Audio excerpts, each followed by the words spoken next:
Fala aí, gente bonita, que prestigia aqui o meu canal, no qual só falo de coisas pessoais e de que eu adoro, coisas do espírito, da minha religião, que é católica.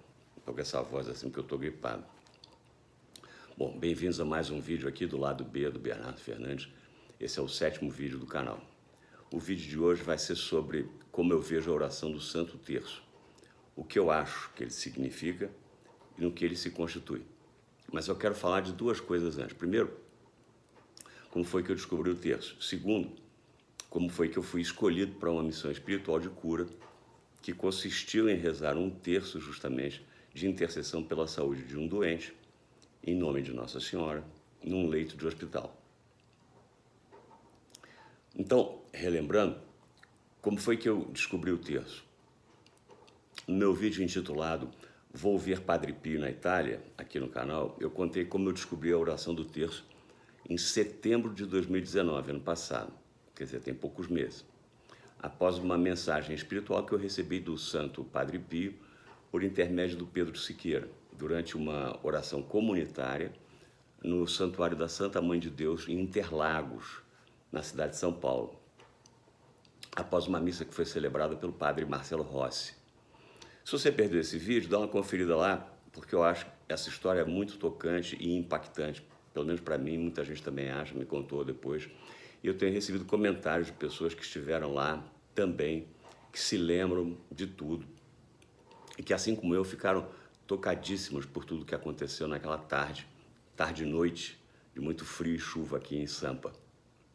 Aquela é a história de como eu descobri a oração tão fundamental para quem precisa de ajuda e de proteção espiritual, que é o terço. Depois desse primeiro contato com o terço, eu passei a rezá-lo quase que diariamente, né? Com o objetivo de me fortalecer espiritualmente, pois era esse o pedido do Padre Pio, que eu me fortalecesse para uma missão posterior, mas que ele não disse qual era e que até hoje eu não sei qual é. De qualquer forma, eu tenho buscado esse fortalecimento, obedecendo fielmente à orientação recebida. E aí vem aquela segunda história que eu ia falar, né? O segundo ponto é aquela missão de cura de que eu falei. No vídeo Mandato da Mãe de Deus, aqui do canal, eu dei meu testemunho de fé, relatando essa missão espiritual que eu recebi na forma também de uma mensagem mística dirigida a mim, também num terço do Pedro, mensagem essa vinda de São Jerônimo, mas que dizia que falava em nome de Nossa Senhora, e que eu recebi num terço rezado pelo Pedro Siqueira, lá em Franca, no interior de São Paulo, no dia 8 de fevereiro de 2020. Portanto, assim, bem recentemente.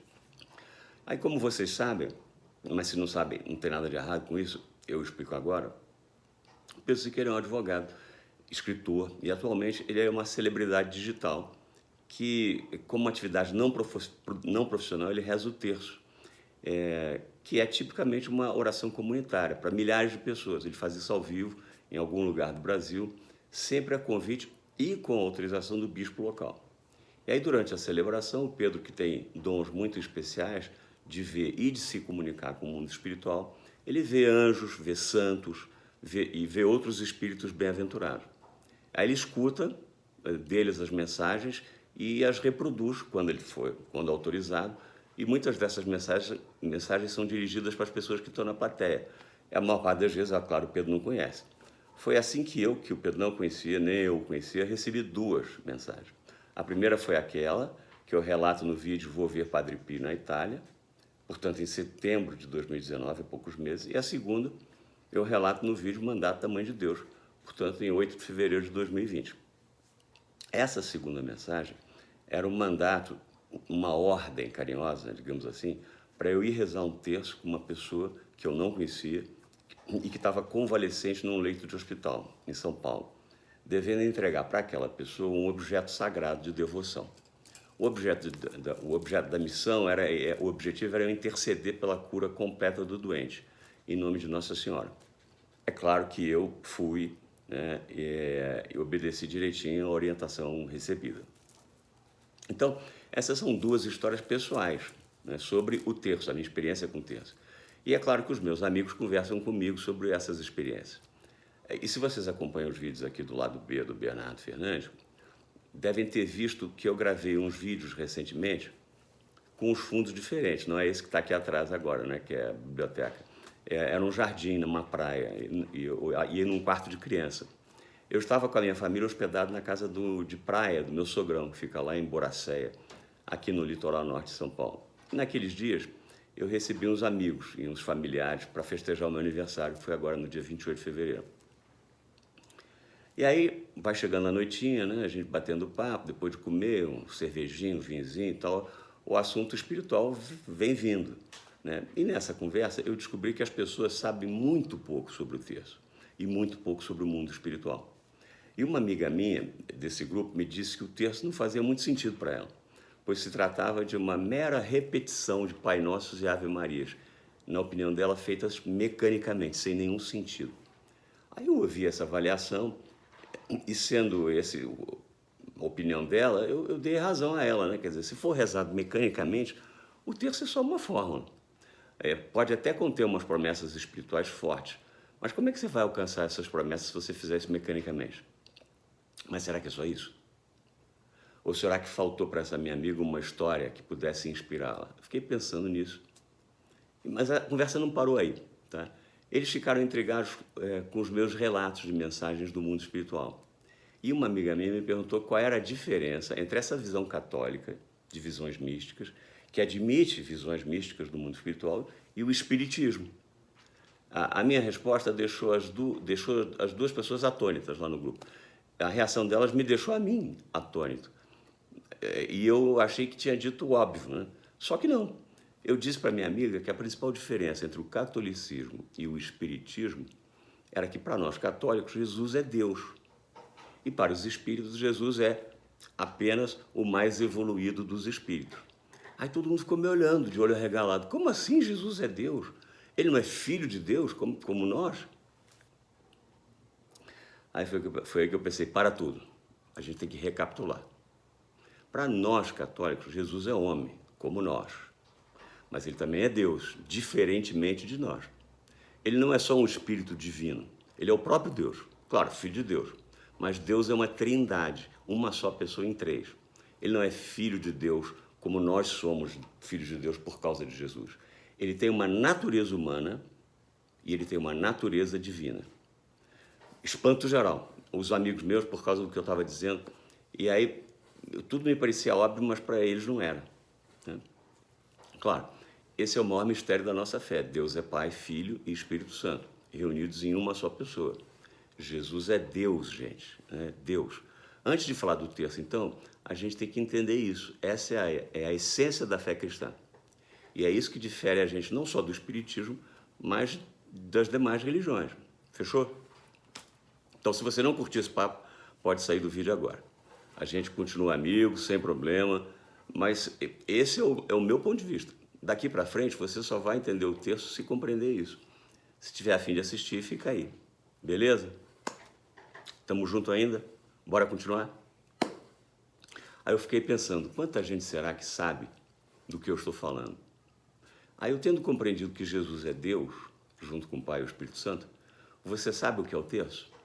Você sabe como se reza o terço? Sabe qual é a origem do terço? Sabe o que ele significa? Bom, eu vou começar com uma imagem poética, bem fácil de entender. Quem assistiu meus vídeos aqui do canal, recente, sabe que eu estive falando de uma excursão a lugares sagrados na Itália. A Itália 2020 com Pedro Siqueira. Só para você lembrar, essa é uma excursão que deve levar umas 170 pessoas para a Itália, guiadas pelo Pedro Siqueira e sob a direção espiritual de um padre católico. Tá? E assim que passar essa crise, quer dizer, assim que passar essa crise do coronavírus, né?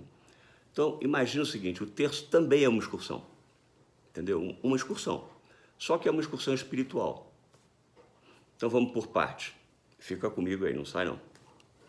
Como toda excursão, o terço precisa de um roteiro, para que as pessoas não se percam. No caso da oração, do terço, o roteiro é um objeto de devoção muito popular, que também é chamado de terço. Esse aqui, né? Tá?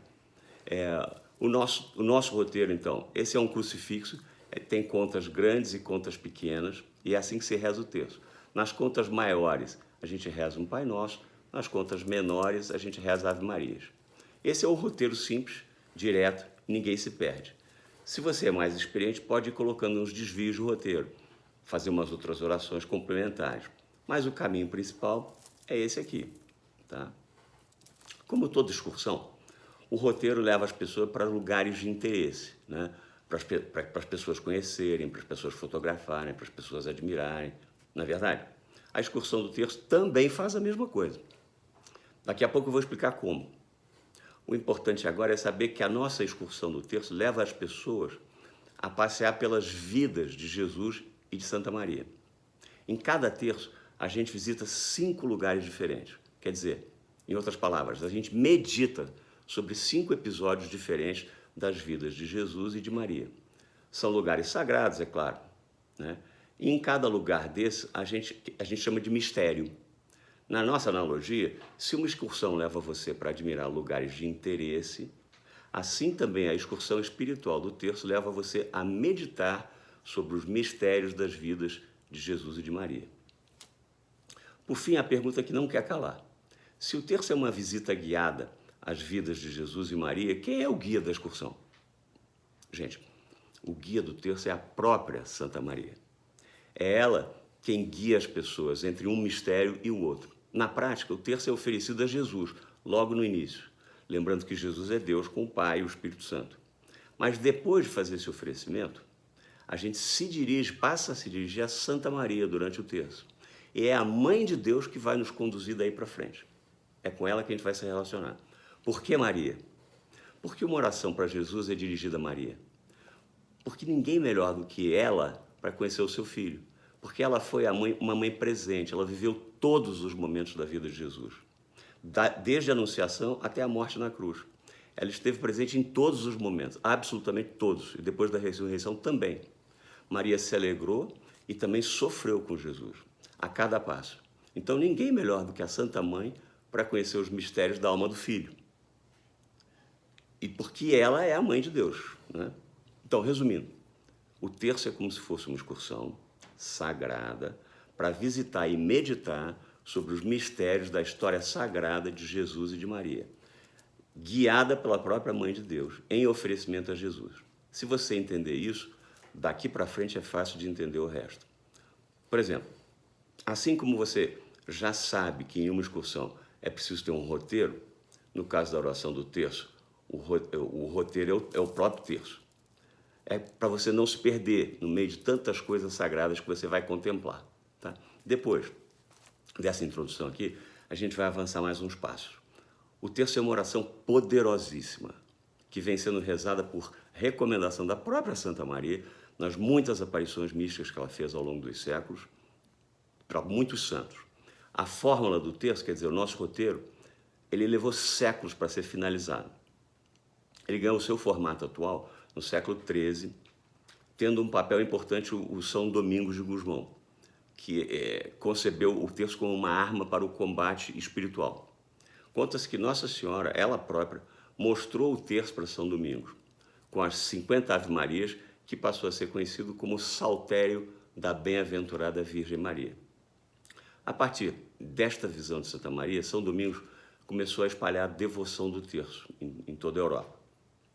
Com a sua fórmula simples, ele foi muito bem aceito pelos fiéis que não sabiam ler, mas que também queriam imitar os monges que ficavam lá nos mosteiros. Eles ficavam recitando 150 salmos da Bíblia todos os dias. Ele foi concebido para ser rezado em 3 ciclos de 50 Ave-Marias, onde cada Ave-Maria rezada era recebida por Santa Maria como se fosse uma rosa de presente. Por isso ele ganhou o nome de Rosário, né? Então, inspirada na oração dos 150 salmos feitas pelos monges, foi feita a oração dos 150 Ave-Marias do Rosário e que se difundiu entre o povo analfabeto. Aí o Rosário nasceu para ser uma arma espiritual para a defesa do povo mais simples de Deus, aquele que não sabia ler. Então a gente volta àquela pergunta da minha amiga. O terço é uma oração mecânica? Não, é o contrário. Ela é uma oração meditada, uma excursão por 5 lugares sagrados, por 5 mistérios. Mas é uma oração do povo simples de Deus, então ele nasceu para iluminar os analfabetos. Por isso o terço não pode ser complicado. Ele tem que ser simples, ele tem que ser fácil de lembrar, ele tem que ter um roteiro fácil de lembrar, ele tem que ter uma fórmula simples. entendeu? Em outras palavras, o terço é extremamente fácil de aprender e tremendamente democrático. E não foi à toa que ele se popularizou tanto. E como é o terço hoje em dia? Por que tem tanta gente que fala rosário? Por que as pessoas falam rosário? E por que tem gente que fala terço? Bom, é que como é uma oração longa, 150 Ave-Marias, o rosário é dividido em 3 partes. Cada uma dessas 3 partes, quer dizer, cada um terço, né, deve ser rezada junto com a meditação de 5 episódios diferentes. Aqueles mistérios de que eu já falei, da vida de Jesus e de Maria. Então, fica comigo. Em cada terço, o fiel passa por 5 mistérios. Em cada mistério, ele reza um Pai Nosso, e 5 mistérios é igual a 5 Pai Nosso. E a excursão entre um mistério e o próximo mistério tem 10 passos, e cada um deles marcado por uma dessas continhas aqui. Em cada conta é rezada uma Ave Maria. Como são 50 contas nesse terço aqui, são 50 Ave Marias. Então fica comigo, cada terço tem 50 Ave Marias e 5 Pai Nossos, beleza? Simples, fácil, popular. O terço tem também um pequeno conjunto inicial de orações, que fica aqui, ó, que são rezadas nesse rabicho. Aqui você reza um credo, um Pai Nosso e 3 Ave Marias em homenagem à Santíssima Trindade de Deus. Esse é o terço básico. Tem gente que acrescenta mais orações complementares, tem nada de errado com isso, fica até muito bonito, ajuda a meditar, mas agora a gente só vai precisar aprender a fórmula básica, não vamos complicar na largada, né? O terço, então, é ao mesmo tempo uma reza, que segue uma fórmula, essa fórmula é simples e democrática, e é também uma oração meditada, que nos torna íntimos das vidas de Jesus e de Maria por meio da meditação diária. Ele é feito para ser rezado diariamente, guiado por Maria, dos vários mistérios da vida deles. Então, voltando à minha amiga, por concepção, ele não pode ser uma oração mecanizada e repetitiva. Não dá para meditar de maneira repetitiva, não é mesmo? Então, a fórmula básica do terço não varia e segue sempre o mesmo roteiro simples e definido pelo objeto que a gente chama de terço. Tá? Esse é um objeto de devoção. E por meio dessas contas aqui, o fiel vai seguindo sem se perder, uma conta depois da outra. Se a fórmula é fixa, por outro lado, os 5 mistérios variam conforme o dia da semana. Quem determina quais são os 5 mistérios que devem ser rezados a cada dia, quer dizer, meditados a cada dia, é a nossa igreja. Então, resumindo, primeiro ponto, o terço bem rezado segue uma fórmula, claro, é a reza em si. E, ao mesmo tempo, ele inspira uma meditação, digamos, uma oração diária, sobre os mistérios das vidas de Jesus e Maria. O objetivo de tudo isso é nos tornar mais íntimos de Jesus e de Maria. Segundo ponto, conforme o dia da semana, você reza um terço lembrando 5 mistérios específicos daquele dia. Ou seja, os 5 diferentes episódios da vida de Jesus ou de sua mãe que a igreja selecionou para serem lembrados naquele dia da semana. Quais são os 5 mistérios de cada dia? E em quais dias eles devem ser lembrados? Cada conjunto de 5 mistérios tem um nome específico. São 4 conjuntos: os mistérios gozosos, os mistérios dolorosos, os mistérios gloriosos e, mais recentemente, o Papa São João Paulo II introduziu um 4º conjunto, que a gente chama de mistério, que ele chamou de mistérios luminosos. Então você já entendeu que, como são 4 conjuntos de 5 mistérios cada um, mas a semana tem 7 dias, é lógico que vai ter dia da semana em que os mistérios vão se repetir. São 4 conjuntos, 7 dias.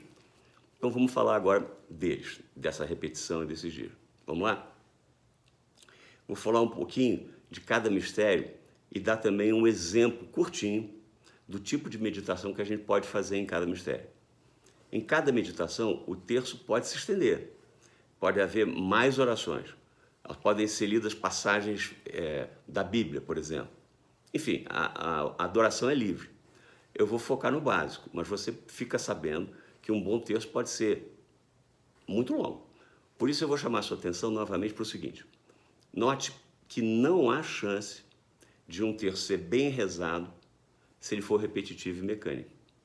Porque para a gente usar a nossa analogia da excursão, o terço exige que a pessoa se esforce, não apenas para aprender, para não se perder na excursão, mas exige também que ela aprecie cada ponto de parada, que ela fique ali meditando. Então, o primeiro conjunto de mistérios é chamado de mistérios gozosos. Eles são meditados na segunda-feira e no sábado. O primeiro mistério é a contemplação da anunciação do anjo Gabriel para Nossa Senhora, informando que ela seria a mãe virgem do Filho de Deus. O que a gente pode pensar sobre isso? A gente aprende da atitude de mansidão e de disponibilidade de Santa Maria e a virtude da humildade. O segundo mistério, a visitação de Nossa Senhora para a prima dela, Santa Isabel, que estava grávida de São João Batista. Maria também estava grávida, mas ela foi lá para ajudar a prima idosa. E ela ficou lá alguns meses. O que a gente aprende com a meditação?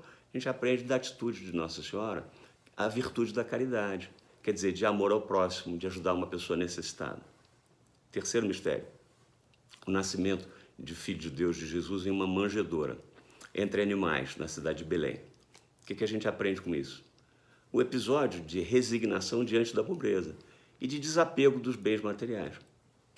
Quarto mistério, a apresentação do menino Jesus, que tinha recém-nascido, lá no templo de Jerusalém e a purificação de Nossa Senhora, conforme determinava a lei de Moisés. O que a gente aprende? A obediência à lei de Deus, a pureza de seguir essa lei. Quinta meditação, a perda de Jesus quando ele estava lá nas imediações de Jerusalém. E depois ele foi encontrado pelos pais no templo, conversando com os sábios e com os doutores da lei. Ele era garoto. O que a gente aprende? A gente aprende a procurar por Deus em todos os caminhos, em todas as coisas, em todos os momentos, como os pais deles procuraram por Jesus e como Jesus procurou. O segundo conjunto é chamado de mistérios dolorosos, que são meditados na terça-feira e na sexta-feira. O primeiro mistério é a agonia, o sofrimento e a oração de Jesus no Horto das Oliveiras. Qual é a meditação? A gente aprende a pedir a graça da conversão das nossas vidas, de sempre buscar aumentar a nossa fé, especialmente nos momentos dolorosos. Segundo mistério, lembramos da flagelação de Jesus. O que a gente aprende? Aprende a dificílima prática da mortificação dos sentidos, a virtude de superar uma dor dos sentidos, oferecendo essa dor a Deus. Terceiro mistério doloroso, a coroação de espinhos de Nosso Senhor, de Jesus. Qual é a meditação? Vendo Jesus suportar um castigo tão injusto e maldoso, simplesmente porque ele anunciou o evangelho da salvação, a gente aprende a combater o nosso próprio orgulho, o nosso próprio egoísmo. Qual é o quarto mistério?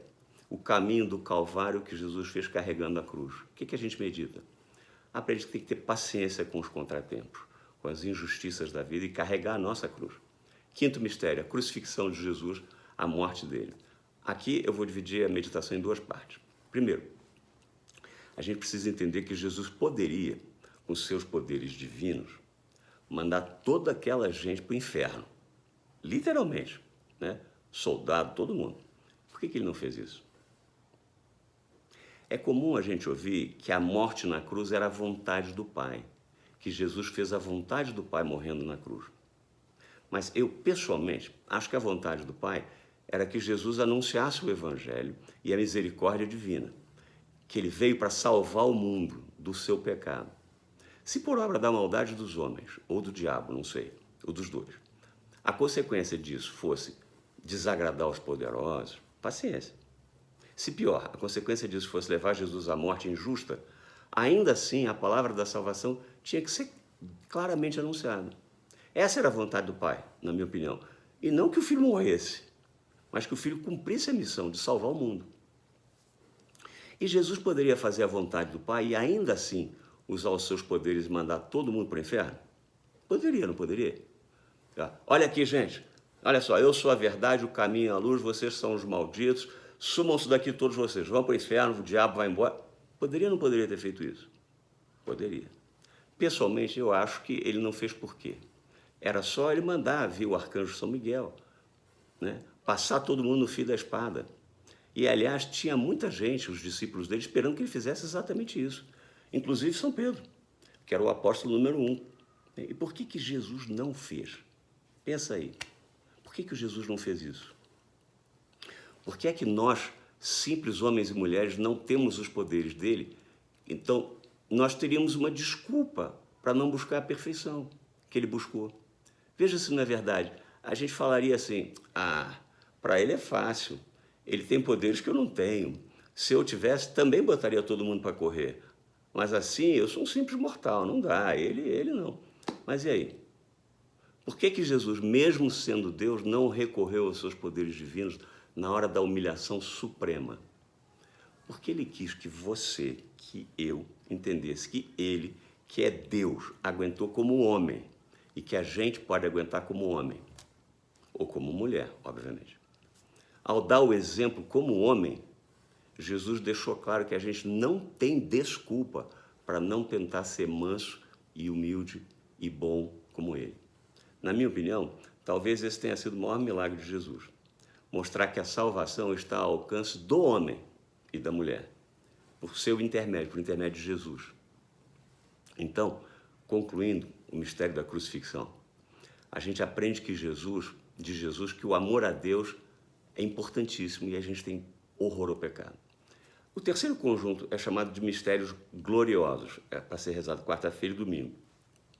O primeiro mistério é a ressurreição de Jesus. O que a gente aprende? A praticar as virtudes da fé, tendo a confiança em Deus. Segundo mistério, a ascensão de Jesus para o céu. A gente aprende a ter esperança no céu, a desejar ir para o céu. Terceiro mistério, a vinda do Espírito Santo que desceu sobre os apóstolos em Pentecostes. Qual é a meditação? A gente aprende a zelar pela conversão e pela salvação das outras pessoas, nossos irmãos. Quarto mistério, a assunção de Nossa Senhora aos céus. O que a gente aprende? Aprende que pode pedir para Maria, na hora da nossa morte, por uma boa morte. Pode pedir a intercessão dela. Quinto mistério, a coroação da Santíssima Virgem Maria como Rainha do céu e da terra. Qual é a meditação? A Maria, a mulher, ela que vencerá o dragão, como diz São João no livro do Apocalipse, a gente pode pedir a ela que nos dê força nos nossos combates espirituais cotidianos, que nos dê perseverança até o final, confiando em Jesus e na intercessão dela. O último conjunto de mistérios é os mistérios luminosos, que é para rezar na quinta-feira. O primeiro é o batismo de Jesus no Jordão, e aqui a gente aprende que Jesus, apesar de não precisar ser batizado, porque ele era livre do pecado original, de que o batismo purifica, faz questão de cumprir essa etapa, mostrando o seu lado humano, o seu lado divino, bem como o compromisso de ser vida para todos, sendo anunciado por Deus lá no batismo como seu filho. O segundo mistério luminoso é a autorrevelação nas bodas de Caná, quando ele transformou água em vinho. E aí a gente aprende que Jesus se revela antes do seu tempo para atender a um pedido da sua mãe. Esse episódio mostra aqui também que a bondade da mãe, o poder de intercessão de Maria, se manifestam para nós nos momentos de aflições cotidianos da nossa vida, mesmo que seja para transformar água em vinho. O terceiro mistério luminoso é quando Jesus faz o anúncio do reino de Deus e convida à conversão. A meditação aqui é que a gente aprende que Jesus se apresenta como Filho de Deus, o caminho, a verdade e a vida. E a gente aprende que é preciso rezar por todas as pessoas que se dedicam e ajudam na obra de construção do reino de Deus. O quarto mistério, o momento da transfiguração de Jesus no Monte Tabor. Meditação. Esse é um momento impressionante. É o momento em que Jesus mostra pela primeira vez a face luminosa da sua verdadeira majestade divina, coisa que ele nunca tinha feito antes. O Jesus se transfigura e ele brilha como o sol diante de Pedro, Tiago e João, lá no alto do Monte Tabor. Em contraste, isso ocorre logo depois que Jesus tinha anunciado a sua morte, destino que Pedro nem compreendia e nem aceitava. Pedro não queria. Pedro chega até a perguntar a Jesus se poderia fazer umas tendas para Jesus, Moisés e Elias ficarem ali no Monte Tabor, mostrando que ele não entendeu nada, que o seu desejo íntimo era de ficar no Tabor indefinidamente, possivelmente para adiar a indesejada morte de Jesus, que Pedro não aceitava. É nesse momento que o próprio Deus Pai interfere, e interfere com uma voz de trovão, que eu nem consigo imaginar como é, e anuncia: esse é o meu filho amado, em quem me agrado, ouçam-no. E essa bronca leva os discípulos a um intenso terror, eles se prostram no chão com as cabeças no chão. O último mistério luminoso é a instituição da Eucaristia na ceia pascal, que aconteceu numa quinta-feira. Qual é a meditação? Convida as pessoas a fazer uma vida de partilha, da mesma forma que Jesus partiu o pão e que ele compartilhou o pão. Aliás, depois de ressuscitado, Jesus apareceu aos discípulos algumas vezes sem que eles o reconhecessem de imediato, mas passaram a reconhecer na hora que ele parte o pão. Quer dizer, o cristão é aquele que se reconhece por partir o pão, por compartilhar. O pão físico ou o pão espiritual. Pense nisso. Da mesma forma que o texto se inicia com algumas orações introdutórias, né, que a gente viu aqui, ele costuma ser finalizado por uma salve rainha, que é uma reza de agradecimento e um pedido de intercessão dirigidos a Santa Maria, que foi coroada como Rainha do Céu e da Terra. Bom, agora que a gente sabe o que é o terço, por que a gente deve rezar o terço? Primeiro, o terço é uma oração de fé, cujo objetivo, como eu falei, é que Jesus habite em nosso coração. Segundo, dizem os exorcistas, os santos e os místicos, que o diabo e todos os espíritos caídos detestam a oração do terço.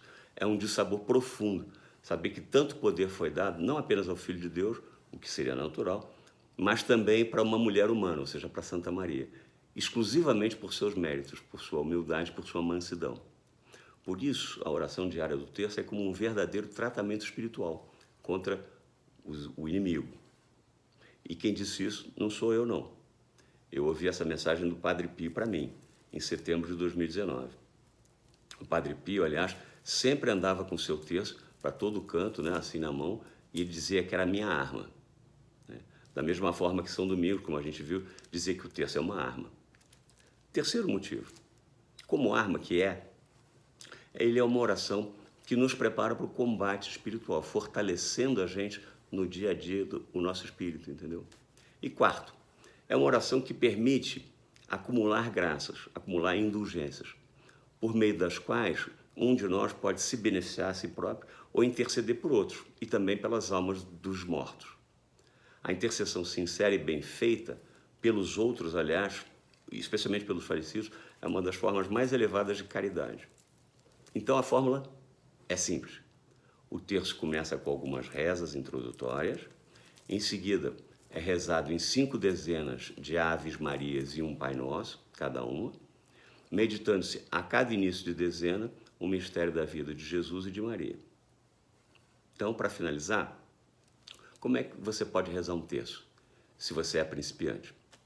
Bom, o primeiro lugar que eu recomendaria, é claro, é na igreja, onde é comum você encontrar grupos de orações. Alguns diários, outros em alguns dias da semana. A oração na igreja tem uma dinâmica própria. E ela pode ser, conforme a igreja, conforme o caso, um pouco mecânica. E com pouco tempo dedicado à meditação, sabe? Então, isso às vezes não é bom para quem está começando. Pode ficar repetitivo, pode ficar chato. Ou pode até parecer sem sentido, só uma fórmula. Por outro lado, como o grupo reza unido e os versos são rezados alternadamente, faz um som bacana, meio relaxante. É algo como se fosse um mantra. Tem gente que adora. Tá? Enfim, cuidado se você está começando, procure um grupo que faça uma oração um pouco mais meditada, que é para você entender o sentido. Ou você pode se decepcionar.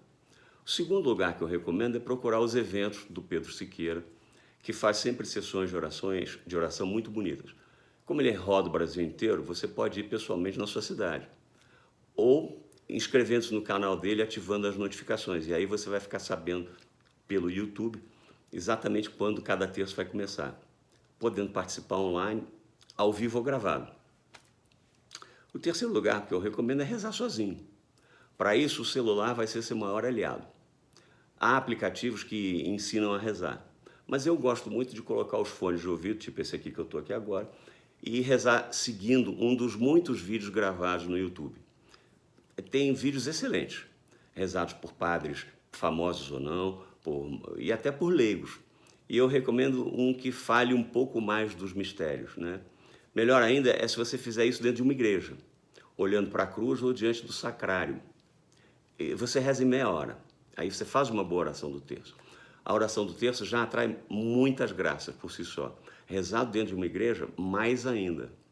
E se você fizer isso tendo se confessado e comungado, ou se fizer isso nos dias ali em volta do terço, as graças são ainda maiores. É claro que você não pode barganhar com Deus, nem com Maria, né?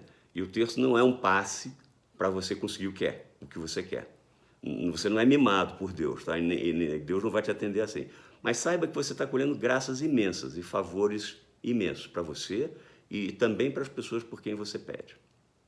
Bom, acho que é isso por hoje. acho que deu para ver que há muito mais coisas entre o céu e a terra, e também debaixo da terra, do que sonha a nossa vã filosofia. E depois de tudo que a gente viu juntos aqui, fica a dica. Se você alguma vez ouvir alguém dizer que o terço é só uma oração mecânica e sem sentido, dá um tempinho, respira fundo e pergunta para a pessoa: escuta, você tem uma meia horinha para a gente conversar?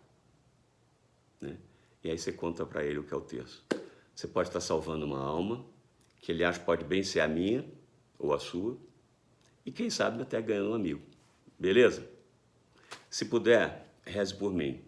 Eu estou precisando de aliados, estou precisando de amigos no combate. E, tendo dito isso, agradeço muito a sua companhia, de verdade. Tá bom? É isso aí. Um abraço para quem é de abraço, um beijo para quem é de beijo.